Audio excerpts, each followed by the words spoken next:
So is eBay dead? My sales, honestly, on eBay the last couple weeks have definitely been down.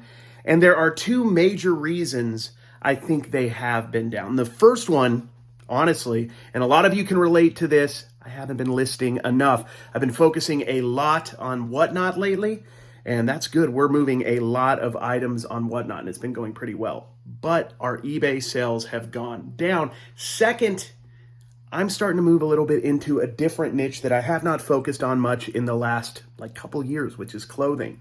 I've also started posting on Poshmark a little bit more.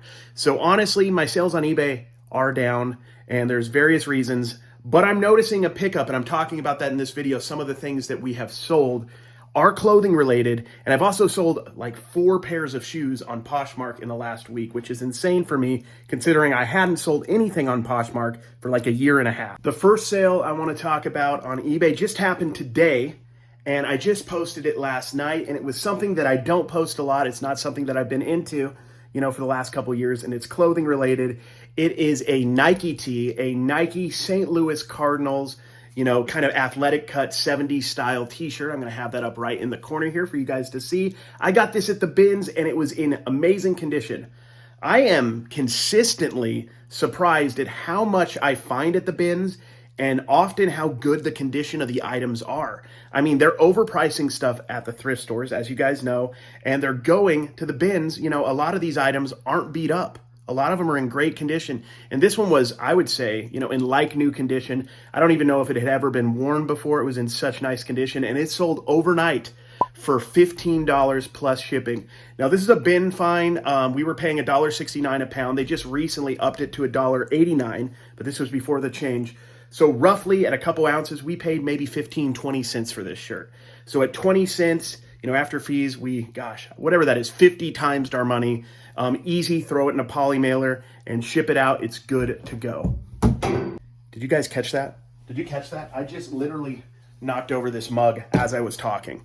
I'm very Commonwealth picker today, just moving around in circles. Some of you all know my girlfriend, Dawn, Lady Arbitrage. She has also been posting on eBay over the last little while. Some of this stuff you see is going to be stuff that she posted, and this just sold yesterday. I think it'd been on eBay for a couple weeks. It's a canister set, a tin canister set, something she got, I believe, at a garage sale when we were picking across America. Paid like $4, $5, $6 for it, and it sold for $24.99 plus shipping.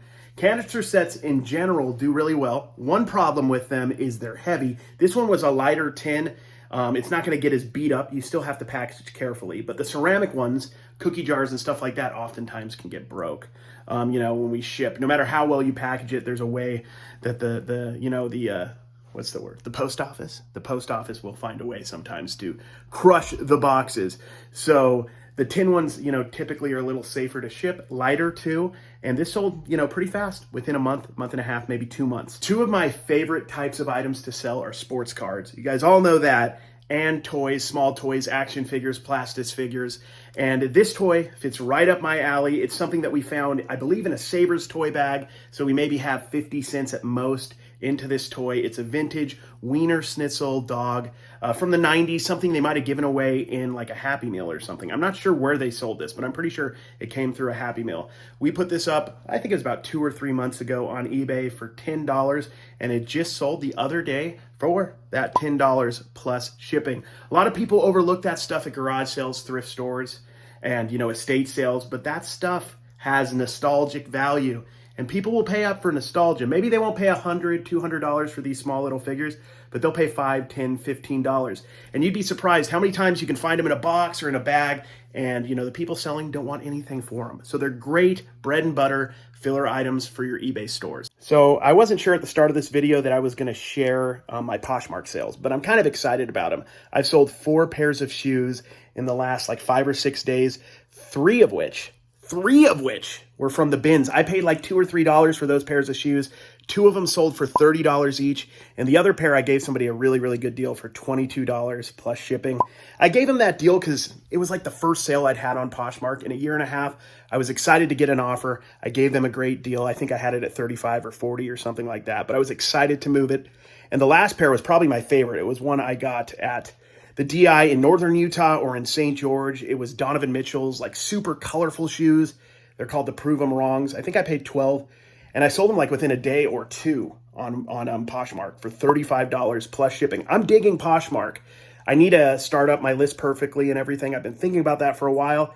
And then I'm going to move a lot of stuff over to Poshmark, including electronics and even possibly my sports cards. You know, one thing I'm really, really thankful for in this modern reselling economy is that there's more than one, platform you can sell on successfully. Back when I started in 2011, it was eBay and Amazon and Mercari. I don't even think existed at that point. There was Bonanza, and nobody but, Commonwealth Picker really uses Bonanza. People do, but it's not a big selling platform. And nowadays, when eBay is a little bit slower for me, I can start to focus on Poshmark. Whatnot's been a lifesaver. It's been great.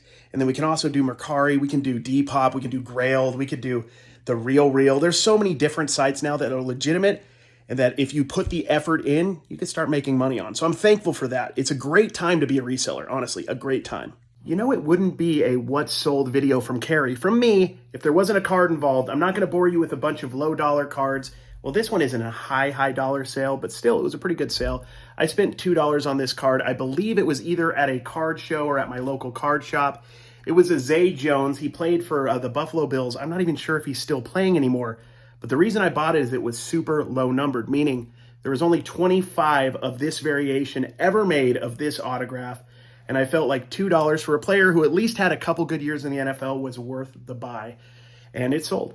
It sold. It took me a little while. It took me like 3 or 4 months to sell this, and it sold for $17 plus shipping. I don't think that's bad at all for a 3 or 4 month wait on a $2 purchase. $17, and I can find cards all day. That's the one thing I'm sure of in this business in general. There isn't a lack of goods to find. Whatever you're into, if you're into comic books, go look on Facebook Marketplace, go to garage sales, go to thrift stores, go to comic book stores. You're going to be able to find collections or individual comic books, for example, that could be worth big money.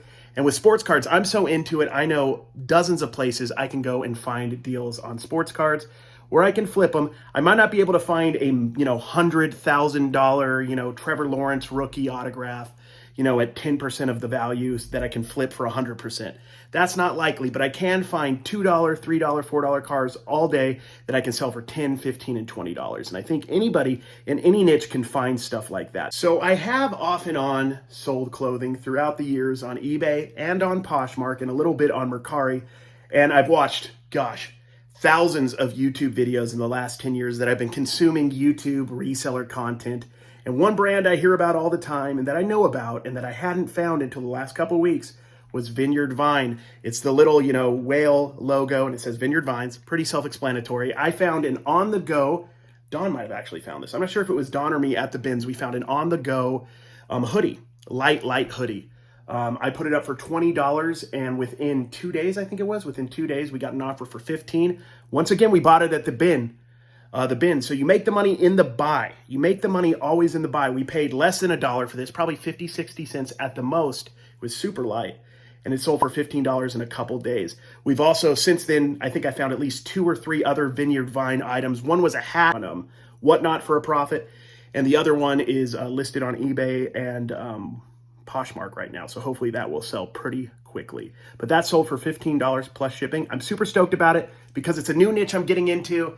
And I'm starting to see a couple sales in it, so I'm stoked about that. These next couple months is prime time, guys. Prime time to be selling your new in-the-box toys. And also, a lot of people don't realize how hot just loose and used action figures are the next couple months. I sell a lot of used and loose action figures during, the October, November, December, Q4. Don't forget to get your boxes, by the way. If you didn't get your boxes for Q4 yet, you're way too late. You're way too late. Shame on you.